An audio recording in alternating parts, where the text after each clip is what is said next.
Dear viewers, some of my friends in YouTube channel Nutrition Spectra asked me to do some lectures or videos on chronic kidney disease, and some of the viewers were very particular about a question regarding Kamaranga.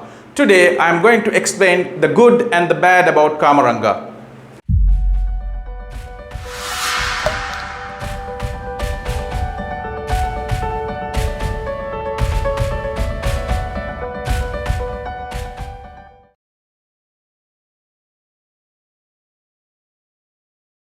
Let us see first the history about Kamaranga or the starfruit.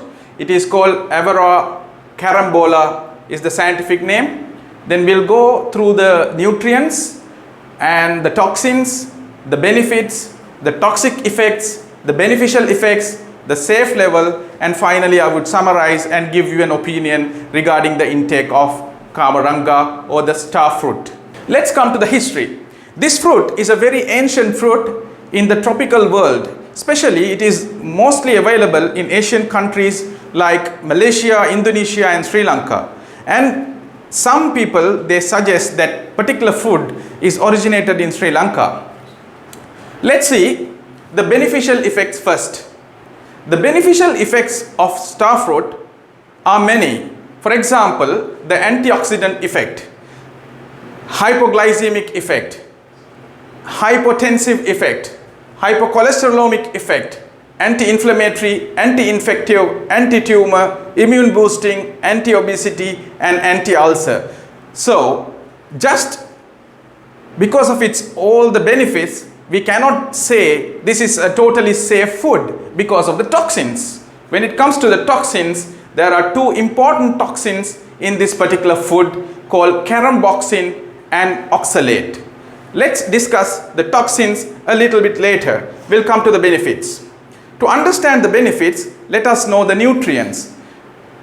For example, in starfruit, if you take the starfruit, it's 60% cellulose and another 27% is hemicellulose and rest of it is pectin, apart from the vitamins and the minerals. If you take the vitamin content of this particular fruit, a single fruit of 100 gram can give 57% of the daily requirement of vitamin C. That means it is very rich in vitamin C. That particular effect itself is contributing to the antioxidant effects of starfruit. In addition to vitamin C, there is beta carotene and gallic acids, which are free radicals which can scavenge the free radicals in our body. In addition to that, there is hypoglycemic effect. In other words, it can reduce your blood sugar. How it happens is because of its high fiber. Because of its high fiber, it makes the bulk and it clears from the system very easily. That is one reason. And the other reason is slow absorption. In addition to that, some of the researchers found that it stimulates the beta cells and it reduces the apoptosis or the death of beta cells in pre-diabetic people. In addition, it stimulates insulin secretion. So this is the benefit of this starfruit, which is claimed widely. Then there is an effect in cholesterol lowering effect. That is because of, again, water insoluble fibers. Water insoluble fibers in starfruit can cause the bulk, and again it can clear the lipids from the system through the feces. Therefore, it is effective in reducing the cholesterol. In fact, there is a study done by Leela Rungara Ayub and Yonkai. They have done a research and they have shown that there is a 15 to 17% of reduction in serum cholesterol because of the starfruit consumption. In fact, they did a research. They gave 100 grams of starfruit twice a day for a week, for a duration of 4 weeks for people, and they found there's a 15% reduction in cholesterol. Then again, the same researchers, they found there is some anti-inflammatory. That means it reduces your inflammation in the body, and for that they used the extract, the leaf of the plant, not this fruit.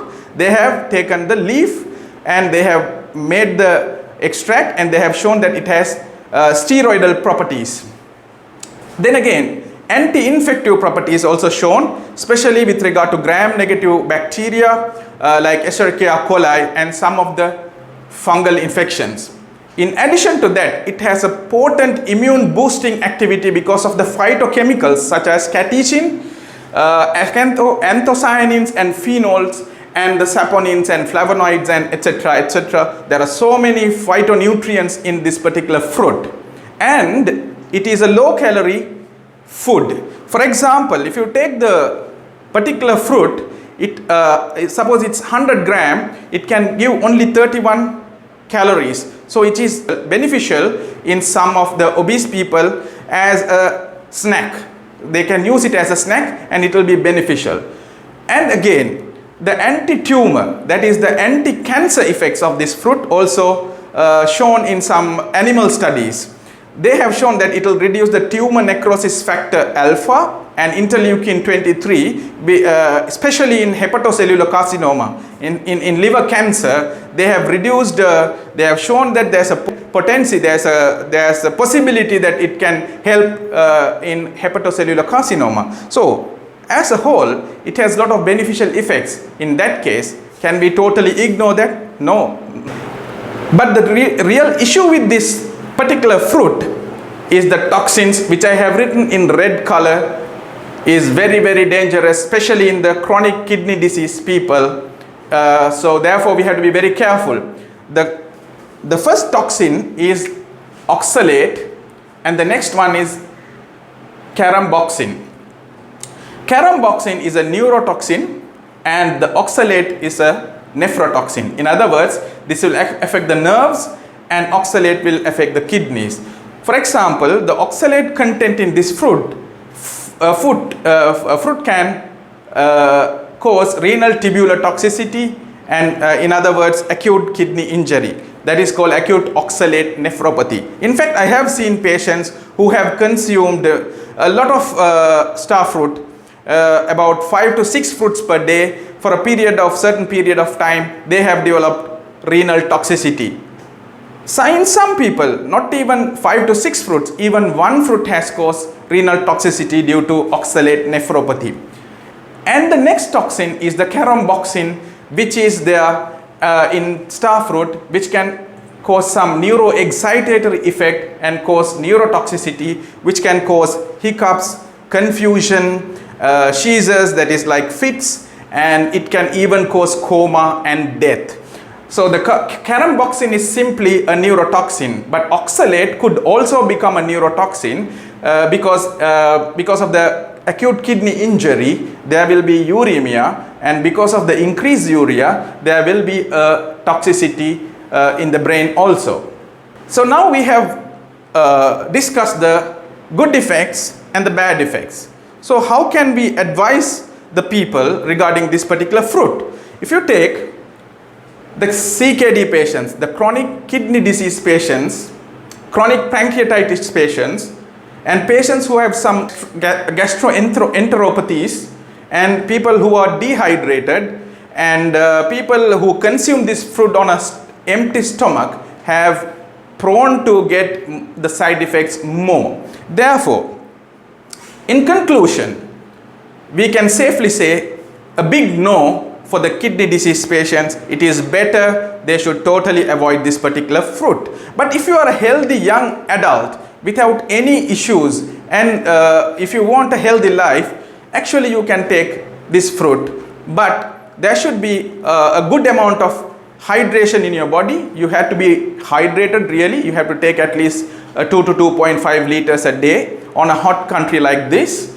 And also you should not take this particular fruit on an empty stomach. It has to be a full stomach. After a lunch would be the best time, I would say, to take this particular fruit. In addition, there are two types of fruits. This is the ripened one and this is the unripened one, the greenish one and the yellowish one. When the fruit is more ripened, then there is less acidity and less toxicity. The other important thing you can do is to take out this ridge, and you can cut into pieces and put into the water and you can take it. And the next important thing regarding this particular fruit is it affects the drug clearance. Therefore, if you are on many drugs, if you are under so many drugs, it has a drug and nutrient reaction. As you know, there are drug reactions, the drug nutrient reactions, and the nutrient reactions. Therefore, if you are on many drugs, it is always advisable to get an advice from your doctor. And the other thing is, some people suggest that there is a genetic predisposition for the people to get some kidney injury. We have to keep that also in mind. Finally, let us see regarding the safe level. That is the biggest question. What is the safe level? Nobody knows, because some people who have taken even a little amount have got this acute kidney injury, while there are people who consume on a daily basis, they have no problem whatsoever. Therefore, a lot of studies have to be done. In fact, most of the studies which I have mentioned regarding its good properties have been done on guinea pigs and mice, not in human studies.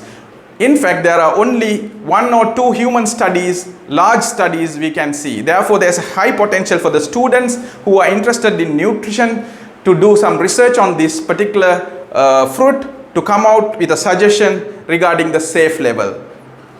With that information, today I would like to conclude my brief on Kamaranga or the starfruit. So the main message is starfruit is beneficial in many ways, and in kidney patients it's detrimental, and therefore you have to take enough fluids, and you have to remove the ridge of the fruit and wash it thoroughly and take in small quantities, not on a daily basis. It's a very lovely fruit. I love this fruit. You can cut into small pieces and put a pinch of salt and a little bit of spices, and it will be very tasty. And therefore, I conclude this video today. And if you like this video, please subscribe my channel, YouTube channel Nutrition Spectra, and in future, in this month, I would be doing more and more lectures on chronic kidney disease and nutrition. Thank you.